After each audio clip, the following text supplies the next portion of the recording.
Should we get a question about Brooke Henderson? Yeah, it's right here. It's literally right here. Where?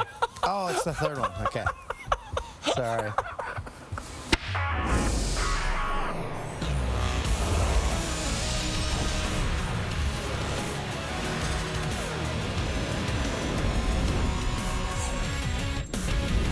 Sports Center with Jay and Dave. The mutton chops are gone. Yep. That was a one and done for you. It's horrible. Horrible look. I liked it. Maybe I'm in the minority. The parade is today. Very exciting. You're going to be in it? The Raptors? Yeah. I'm going to watch. Okay. Well, it's going to be on CTV and TSN and all the Bell Media networks. We still have Space. It's on Space, too.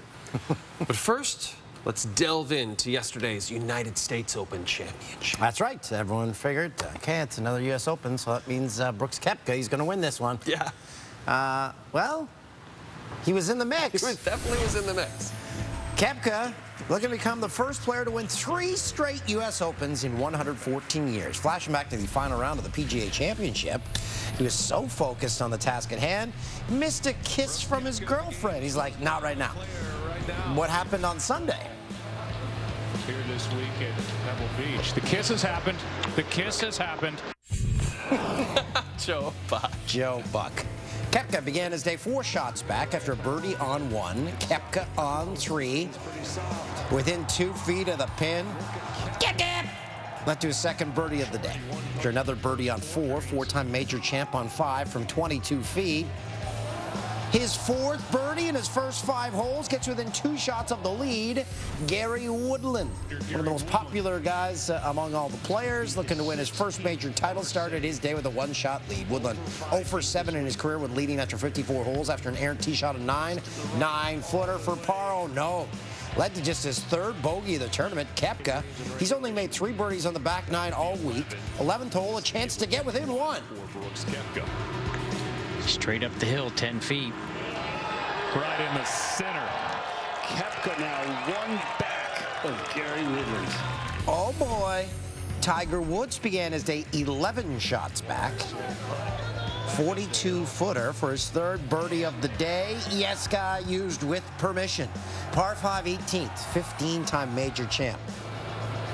His approach. Within 5 feet, he'd convert for one of his 6 birdies on the day. Tiger finished 2 under, tied for 21st. Woodland, remaining aggressive, 14th hole from 265, crushes his 2nd shot, and he is dancing. Get up and down for birdie, regaining a 2-shot lead. Koepka on 18. He needs an eagle to tie it. His 2nd from 243, too much. Ends up rolling off the back of the green. Settled for par. The 2-time champ finished 10 under. Woodland, par 3, 17th. In a tough spot on the green, 93 feet from the pin, so he chips it. Incredible 2nd shot, gets it within 3 feet. He would par. Heads to the 18th green with 3 putts to win it. And how did he finish?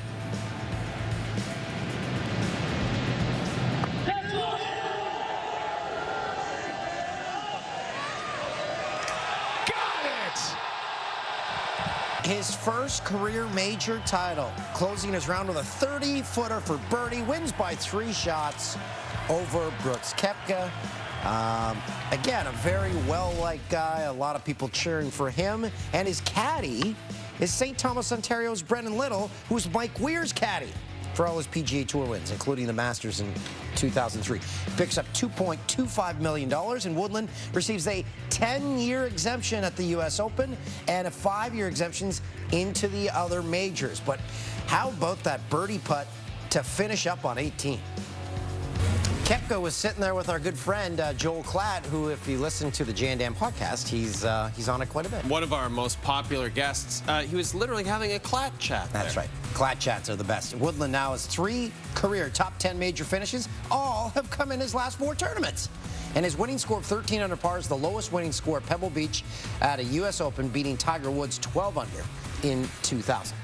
And Dan, let's keep the golf theme going with this weekend's LPGA event, not just because it's an easy segue, but because Brooke Henderson of Smith Falls, Ontario, was on the verge of Canadian golf history at the age of 21, going into the final round of the LPGA Meyer Classic with a 2-stroke lead on 4 for birdie. She is 20 under par for the tournament, looking to win her second Tour victory of the season, par 4 6.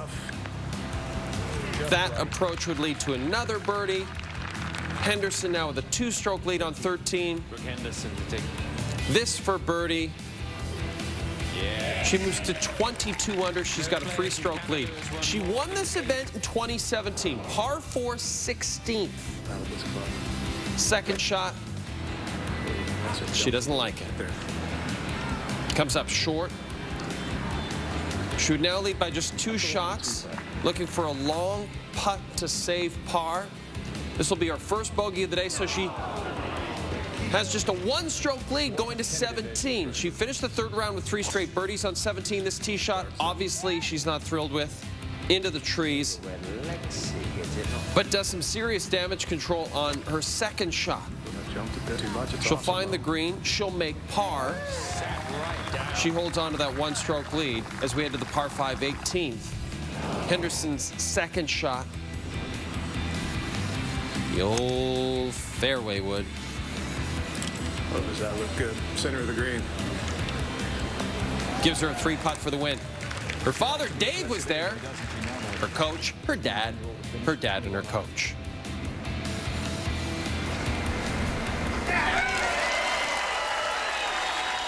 Oh, Canada, you have a new winningest golfer.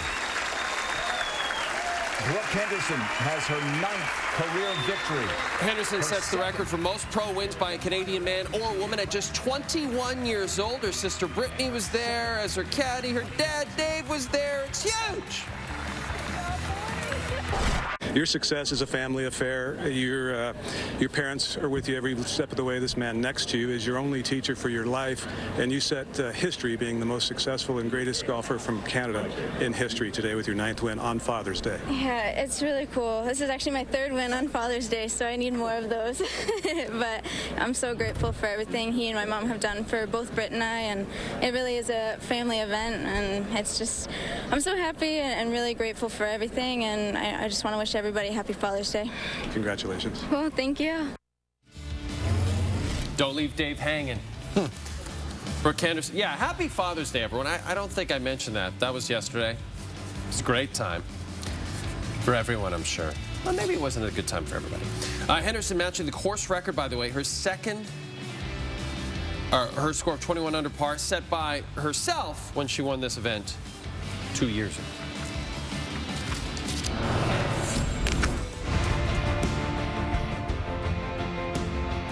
With a win tonight, the Toronto Raptors will be crowned NBA champions. Here's Lowry. Again, Kyle Lowry has shown up in Oakland, and he has been dominant. Kawhi now drives on Thompson, and the foul. Kawhi Leonard will not be denied. Fred the three, good! Van Fleet, bang! 12 huge 4th quarter points. Siakam drives, gets past Green, throws it up and in. An NBA championship on the line. Curry puts up a 3, won't go. Canada, the NBA title is yours.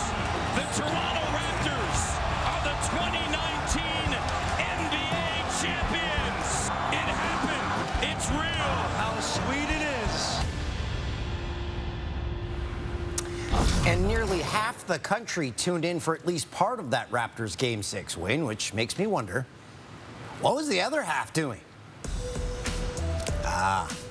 Paperwork. They were all doing paperwork. Well, Raptors players have begun to trickle back to Toronto after spending the weekend with Drake in Vegas. And all anyone wanted to know is if Kawhi is staying or not.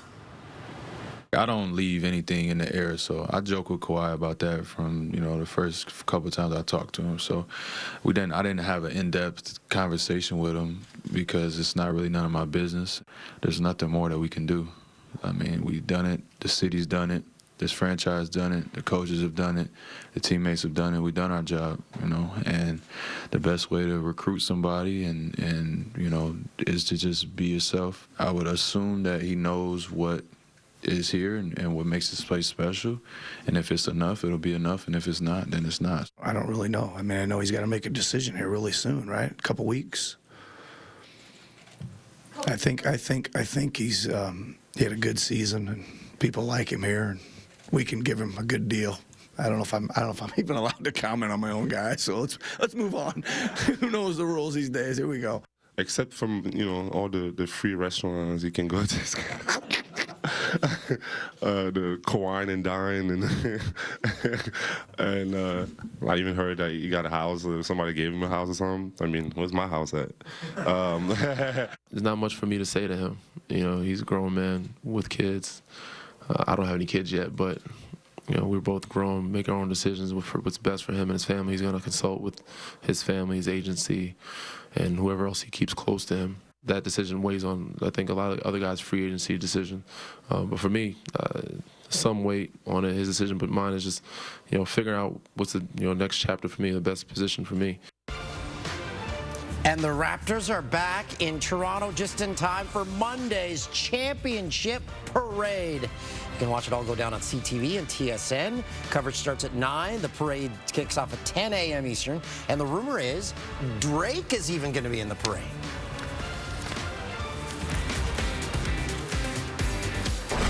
And that championship parade will be hosted by Lisa Laflamme. Our friend Lisa Laflamme. Jason Astros, Craig Biggio at his old stomping grounds to watch his son play on Father's Day.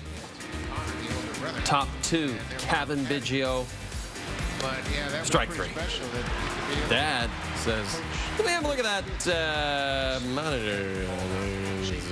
Trent Thornton acquired by the Jays in an offseason trade with Houston. Look at his face in this still shot. He must love this. Just forget the words. Just look at his face. Stop. Keep looking. Keep looking. Okay. 3rd inning. Thornton gets Michael Brantley to ground into the 1-6-3 double play to end the inning. And then in the 4th inning, facing the red-hot rookie Yordan Alvarez, who has 4 home runs in his first 5 career games. And this, though, is a bad swing. 7 Ks for Thornton, 6 2/3. Didn't give up a run in 6 2/3. Look at Lourdes Gurriel Jr. and Yuli Gurriel next to their dad, Lourdes Gurriel Sr., who wore the old split jersey. And there's Lourdes with a 2-run bomb over 450 feet to the train tracks and left at Minute Maid. 7th home run of the year. Papa. The battle of the brothers goes to Lourdes. Jays pound out 12 runs on 14 hits and take it over the Stros. Impressive, 12-0. And former Jay Edwin Encarnacion is on the move, and the Blue Jays are going to be seeing a lot more of him. Edwin traded from the Mariners to the Yankees. Encarnacion bringing his AL-leading 21 homers to an already stacked lineup. A lineup is going to welcome Giancarlo Stanton back from injury this week as well. Edwin's most likely going to play his first game with the Yankees on Monday. There's Canadian James Paxton. Comes with a 7.15 ERA over his last 3 starts. Bottom 1, Jose Abreu. That's gone. His 17th homer of the season. Top 3. Oh, I think his chain broke. Top 3, bases loaded, Brett Gardner. That's up the middle. Abreu cuts off the throw home, so 2 runs come. Was the sun shining anywhere in North America on Sunday? Part of a 5-run inning for the Yankees. You see the blue caps. That was for Father's Day. All the teams were wearing those. There he is. Big Maple went 6 innings, struck out 7, picks up his first win since April 26, and then 7. Cameron Maybin sung to the tune of Call Me Maybe. It's a solo shot. The Yankees have now homered in 19 straight games, 6 off their franchise record, set back in 1941, and they won 10-3. Doyers and Cubs were in action on Sunday. Hyunjin Ryu, 9-1 this season, an ERA of 1.36. What a season he is having. And a lot of people think that's going to That change. ERA by far the best in the majors. Here he gets Addison Russell. The bat goes flying out of Addison Russell's hands. Jock Peterson has it. He's gone. He's left. Nice back. And he actually throws it toward the Cubs dugout. And then he tapes up this bat to Alex Verdugo's hands to show him how to hold on to it, which I feel was taking the joke one step too far. Dodgers down 2-1 in the 6th. Cody Bellinger, 23 on the season now. You know who's in attendance at Chavez Ravine? Marlins band?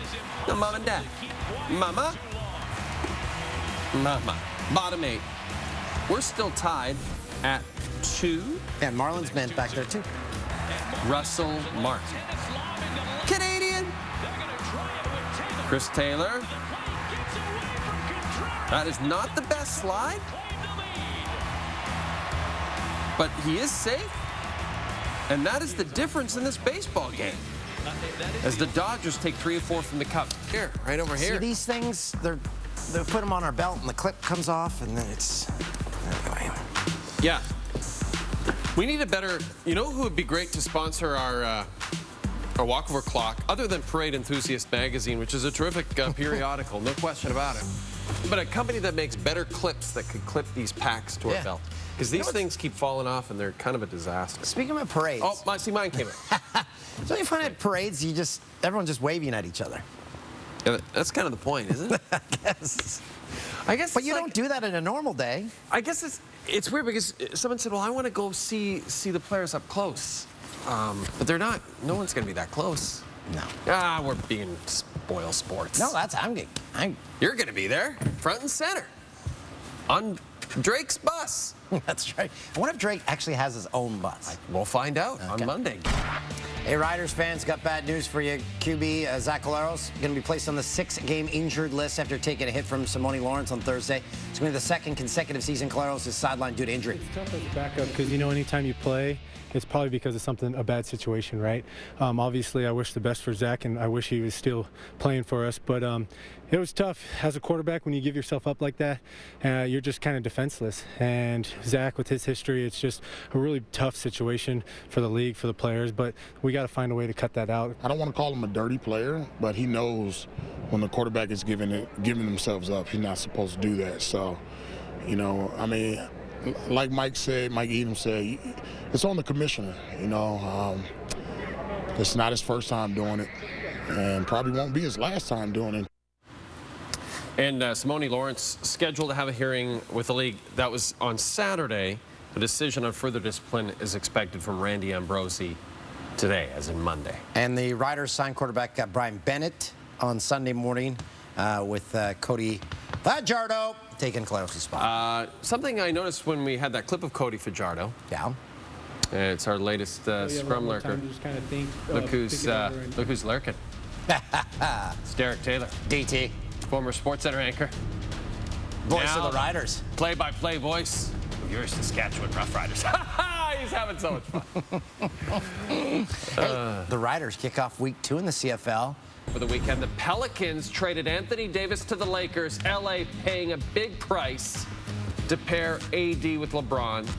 Lonzo Ball, Brandon Ingram, Josh Hart, and 3 first-round picks go to New Orleans, including the 4th overall pick in the upcoming draft on Thursday. Davis, a 6-time All-Star, played just 56 games for the Pelicans last season after publicly requesting a trade out of New Orleans. If you play on a team with LeBron James, don't buy real estate. 42 different trades have occurred with LeBron James on the roster since July of 2010. A lot of people said, well, Magic Johnson wanted to trade the whole roster for AD during the season. Why is this trade better? It's the draft picks, specifically in 2023 and 2025. New Orleans can swap picks with the Lakers unprotected. So if the Lakers have the #1 overall pick, New Orleans can just take it 2 years. That's nuts. And by the way, that's a long time from now. Like, the Lakers could be abysmal at that point. They could be good, but they could be abysmal. That's a nice haul for the Pellies. And that trade, they don't have to deal with Mr. Ball anymore. Yeah, no more LeVar Ball. He's going Go to Big Easy. You know what? Maybe that'll work out great for him. Worked out great for D'Angelo Russell to get traded from LA. He's doing great in Brooklyn. The Toronto Raptors, we mentioned their championship parade. It's being held on Monday, where it's expected that up to 2 million people could be in attendance. If you're wondering where to get last-minute supplies, we know a place. Balloon. Hats. Flags. Plate. Cheer. This. 2 balloon. Seasonal. Fun. Kawhi. Fun Guy Party Supplies. The official party supply store of Kawhi Leonard. That's where I get all my stuff. When we come back, Andre DeGrasse continues to dominate on the track. The latest from Canada's fastest man. Next on SportsCenter with Jay and Dan, presented by Tim Hortons on TSN.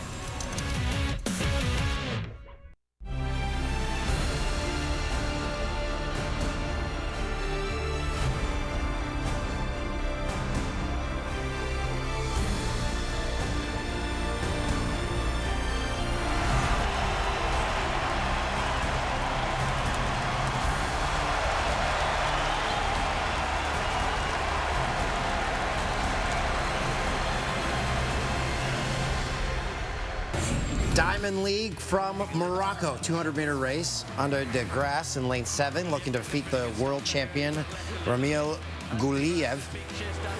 DeGrasse gets a solid start as the competitors go around the bend. The Canadian turns on the jets.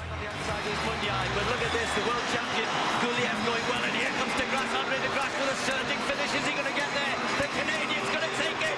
DeGrasse gets the win. What a final stretch. Accelerates all the way from 4th position to take the lead and finish in first. Beats the world champ with a final time of 20.19 seconds. And with the win, DeGrasse has now reached the 200-meter podium 3 times this season. 1 year, $23 million. That's the bet that former Blue Jays GM Alex Anthopoulos made on former Blue Jays third baseman Josh Donaldson in Atlanta this season. And up until about a week ago, that bet was not looking good. It seemed sadly like Donaldson might be done. But let me ask you this question. Does this guy look done? Does he? I don't think so! First, go back to May the 1st. Phillies and Braves. Well, this is Braves-Padres, May the 1st. Atlanta's mascot, Blooper, tricks Manny Machado into signing a check for $300 million. That's his whole contract with San Diego. So Machado's out $300 million. The Sunday, Blooper, it's Bryce Harper, to sign a board declaring June 16th Bryce Harper Day. Yeah, turns out it's another check for $330 million. That's his entire Phillies contract. Bottom line, Blooper just made $630 million. Stands in. Braves offense has been incredible in June. They entered the day Sunday with the Major League leading 97 runs in June. And that's Donaldson, 3rd straight game with a home run. In his last 6 games, he's hitting .385, 4 home runs, 9 RBIs. He's on pace for 27 home runs. And that is last year's Rookie of the Year, Ronald Acuna Jr. That is his 16th home run of the year. 7 Braves multi-hit games. They scored a season-high 15 runs. The Braves are on fire. Padres and Rockies, this was a weird one because there was a broken water line that caused a short delay, flooded a large stretch of dirt in foul territory. And in the bottom half of the inning, that's when the floodgates really opened up. Charlie Blackmon, 12 for 18 with 3 consecutive 4-hit games this series. Leading off for the Rockies. And he batting around in the inning, so he's back up again in the first. Pulls one into right for an RBI single. They call him Chuck Nasty. Chuck Nasty. The 2-hit, 2 RBI inning. 14 for 20 in this series. Blackmon at the dish again in the 6th. His 3rd hit of the day. His 3rd RBI of the day. Sets a new Major League Baseball record with his 15th hit of the series. Finished the day 3 for 6. The record for most combined runs in a 4-game series is 88. It was set back in 1929. These two teams with 87 runs in the bottom of the 7th. Pitch. And Hunter Renfroe sends his second home run into the forest. Ties the all-time record with the 88th run of the series in the 9th. Will Myers. Single into left. Eric Hosmer, he's coming around from third. Comes in to score, setting a new MLB record with run number 89 of the series. After scoring another 2 runs to tie it at 13, the Rockies intentionally walked the bases loaded, forcing the Padres' number 9 hitter to the plate. So with no position players left on the bench, the Padres send starting pitcher Matt Strom to pinch hit against John Gray. The two started against each other on Thursday. And draws the bases loaded walk. Plates the go-ahead run, number 92 of the series. Run number 92 as the Padres win the 27-run, 34-hit slugfest on a bases-loaded walk. That is the longest highlight pack I've done in a long... That was like as long as the Raptors Game 6. But that was really good. Yes. That was cool. Whoever did that highlight pack. Well done. Well done, person. Yeah. We'll for sure learn your name. Do we know who did it? Tim? He doesn't know their name either. And he will not learn it. But he will be at the Argos game on Saturday. That's right. His O Canada? In English and French.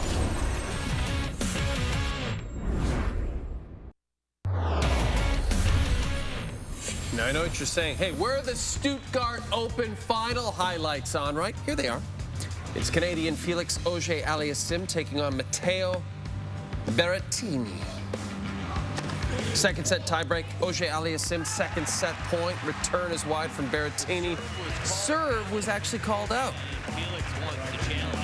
Auger-Aliassime challenges. The call is confirmed. The Canadian was that close to taking the second set, but he's now up 7-6 in the breaker. Auger-Aliassime, third set point. His forehand right there called out by the line judge, overruled by the chair ump. So instead of winning the second set, they have to replay the point. Tough break for the Canadian. Auger-Aliassime, youngest player in the top 100. Unable to convert on 5 set points, facing his third match point. Nets the backhand. Berrettini wins it. Auger-Aliassime falls short in his third final of the year, but is about to break into the top 20 in the ATP Tour rankings, which is pretty incredible. Now, according to our senior hockey reporter and silver-haired millennial Frank Saravalli, Dallas Eakins is your new head coach of the Anaheim Ducks. Eakins has spent the last 4 seasons as head coach of the Ducks AHL affiliate in San Diego. A formal announcement is expected Monday morning. He's got the same face in everyone in the shop. He's just... This is a weird thing that happened because obviously he struggled in Edmonton, but really had reestablished his reputation as a great coach, did a great job in San Diego. In fact, when they fired Randy Carlyle, Bob Murray did. Bob Murray took over behind the bench. A lot of people speculated only because Eakins was doing such a great job in San Diego, wanted to stay there for the rest of the year. Then they just bring him up at the end of the year. But here we are, after the cup has been awarded, it took this long for them to name Eakins the head coach. They interviewed other coaches. I'm not sure why it's very strange. Maybe a contract. Very strange. He led the Gulls to the San Diego Gulls to the playoffs 3 out of the 4 seasons. It seems like a pretty awesome place to coach an AHL team. To do anything. Yeah. Dan, are you excited? We haven't done this in a while. The Jay and Dan mailbag. Actual letters from actual viewers from across this great country. First up, Matt, who asks, if you guys were part of a Stanley Cup winning team, how would each of you celebrate your one day with the Cup? So you'd have to take it back to your hometown of Peterborough, Ontario. Have a big parade there and eat my mom's spaghetti out of it. Okay. Well, for me, I'd have to take it back to my hometown of Athabasca, Alberta, where if you've ever been to Athabasca, you know one of the first places you pass is the Burger Bar. They have delicious, moist, meaty gravy, and I'd fill the entire cup with that gravy and then have everybody take straws and just have sips. If gravy's not moist, then it's dust. Gravy Dust would be a good name for a band. And next up is Scott, who wants to know, have you ever interviewed an athlete and thought to yourself, I can't believe I'm interviewing this person? For me, it was, we interviewed Sugar Ray Leonard, boxing legend, who was with Usher because Usher was playing him in a movie.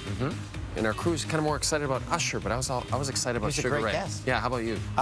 Mike Tyson, when we interviewed him, and I asked him, if you punched me in the head, would my head come off my shoulders? And he said, you might be surprised by your own strength.